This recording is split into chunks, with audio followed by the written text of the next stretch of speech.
Assalamualaikum warahmatullahi wabarakatuh. Perkenalkan, nama saya Alfita Sari Wahyuningrum dengan NIM 2021111015 dari HES 6C mata kuliah Hukum Penanaman Modal yang diampu oleh Bapak Haq Muhammad Hamka Habibi SEMA. Di sini saya akan memaparkan materi terkait transaksi perdagangan dalam hukum ekonomi Islam.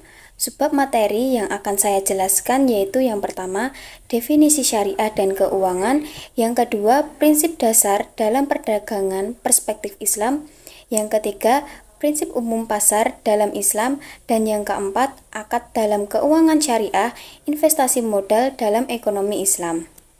Materi yang pertama yaitu syariah dan keuangan Islam. Syariah merupakan norma hukum dasar yang ditetapkan oleh Allah SWT yang kemudian wajib diikuti oleh seluruh umat Islam yang berdasarkan keyakinan dan juga disertai dengan akhlak, baik dalam hubungannya dengan Allah SWT, dengan sesama manusia, dan juga alam semesta. Syariah sebagai norma hukum yang disyariatkan oleh Allah SWT kemudian diperinci oleh Muhammad SAW, sehingga selain terdapat di dalam Al-Quran, syariah juga terdapat dalam As-Sunnah.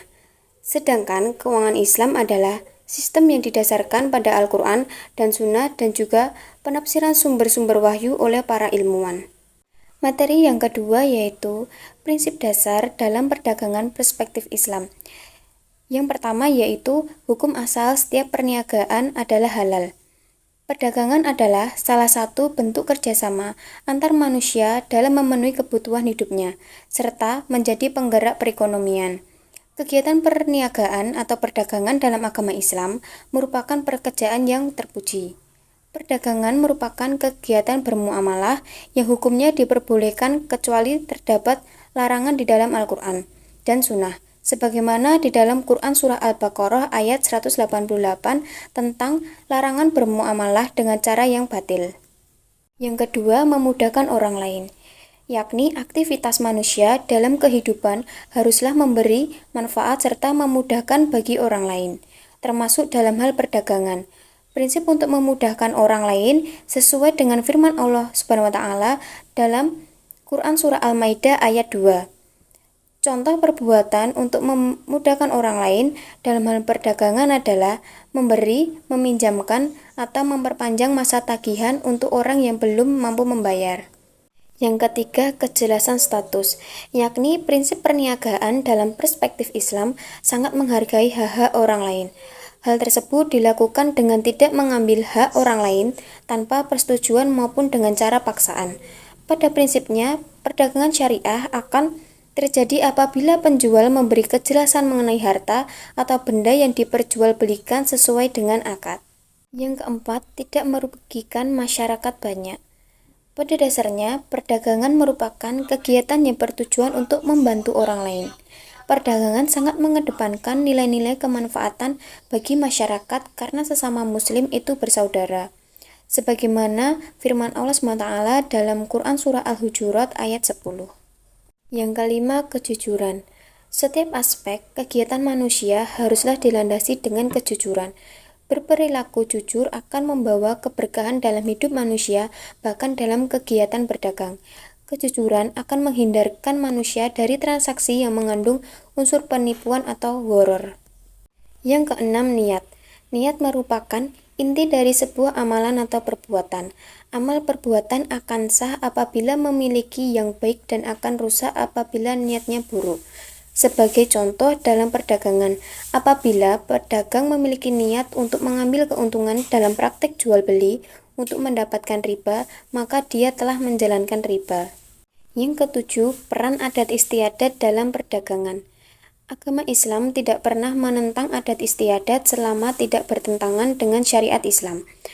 Peran adat istiadat dalam kegiatan perdagangan adalah suatu persyaratan yang dituangkan dengan jelas dan tegas, baik secara lisan maupun tulisan. Namun, hal tersebut telah dilakukan masyarakat secara berulang-ulang. Sebagai contoh, adat istiadat dalam kegiatan perdagangan adalah pemberian bonus layanan antar barang yang tidak bertentangan dengan syariat. Materi yang ketiga yaitu prinsip umum pasar dalam Islam dibagi menjadi 5 prinsip, antara lain yang pertama kerelaan. Kerelaan adalah segala transaksi yang dilakukan haruslah atas dasar kerelaan antara masing-masing pihak. Yang kedua kejujuran. Kejujuran sangatlah penting di dalam Islam karena kejujuran merupakan nama lain dari kebenaran. Yang ketiga, keterbukaan. Keterbukaan merupakan sebuah transaksi harus jelas antara barang, harga, dan cara perolehannya. Yang keempat, keadilan. Keadilan merupakan menempatkan segala mekanisme pasar sesuai dengan proporsi keadaan dan latar belakang. Yang kelima, amanah. Amanah memberikan harga yang sesuai dan menghindari penentuan harga yang spekulatif. Materi yang keempat yaitu akad dalam keuangan syariah, transaksi modal dalam ekonomi Islam.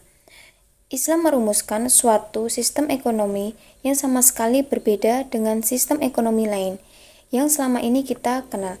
Hal ini karena ekonomi Islam memiliki akar dari syariah yang menjadi sumber dan panduan bagi setiap muslim dalam melaksanakan aktivitasnya.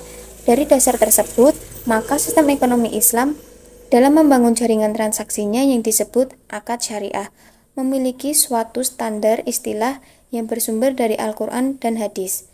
Dalam transaksi, lembaga keuangan syariah dibagi dalam beberapa bagian, yaitu yang pertama yaitu tabungan dan penghimpunan dana, antara lain sebagai berikut. Yang pertama wadiah atau titipan. Secara terminologi, artinya menitipkan barang kepada orang lain tanpa adanya upah. Jika bank meminta imbalan atau ujrah atau mensyaratkan upah, maka akad berubah menjadi ijarah. Pada bank syariah seperti giro berdasarkan prinsip wadiah. Yang kedua, mudharabah adalah kerjasama antara dua pihak di mana yang satu sebagai penyandang dana atau sahibul almal dan yang kedua sebagai pengusaha atau mudharib. Sementara keuntungan dibagi bersama sesuai nisbah yang disepakati dan kerugian finansial ditanggung pihak penyandang dana. Dalam bank syariah seperti tabungan maupun deposito berdasarkan mudharabah. Yang kedua, berbasis jual beli antara lain sebagai berikut. Yang pertama, murabahah adalah jual beli barang pada harga asal dengan tambahan keuntungan yang disepakati. Yang kedua, salam. Salam adalah pembelian barang yang diserahkan di kemudian hari, sementara pembayarannya dilakukan di muka. Yang ketiga, istisna adalah merupakan suatu jenis khusus dari bai as-salam yang merupakan akad penjualan antara pembeli dan pembuat barang. Dalam akad ini, pembuat barang menerima pesanan dari pembeli. Pembuat barang lalu berusaha melalui orang lain untuk membuat atau membeli barang menurut spesifikasi yang telah disepakati dan menjualnya kepada pembeli akhir. Yang ketiga, berbasis sewa menyewa, antara lain sebagai berikut. Yang pertama, ijarah. Ijarah adalah pembiayaan berupa talangan dana yang dibutuhkan nasabah untuk memiliki suatu barang atau jasa dengan kewajiban menyewa barang tersebut sampai jangka waktu tertentu sesuai dengan kesepakatan akad. Atau dengan kata istilah, akad untuk mendapatkan manfaat dengan pembayaran. Aplikasinya di dalam perbankan merupakan leasing.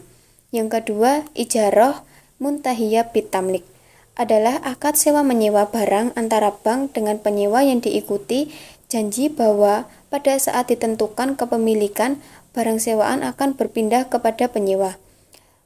Kesimpulannya adalah sewa yang berakhir dengan kepemilikan.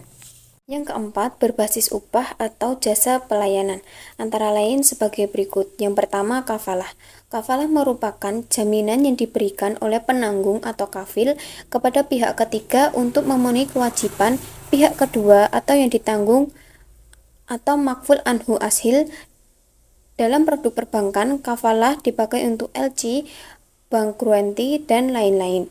Yang kedua, wakalah. Wakalah yaitu pelimpahan kekuasaan oleh satu pihak kepada pihak lain dalam hal-hal yang boleh diwakilkan.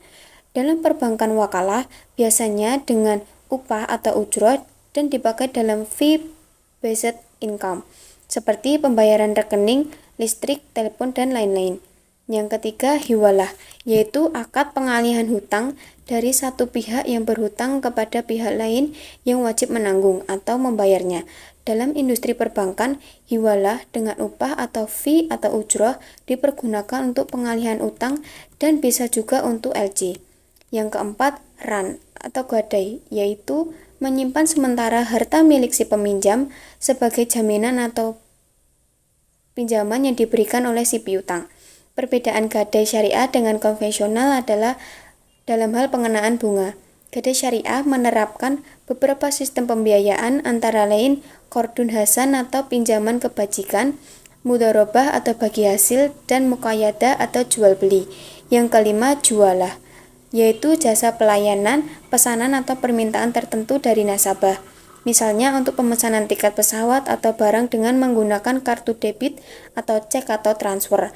Atas jasa pelayanan ini, bank memperoleh fee.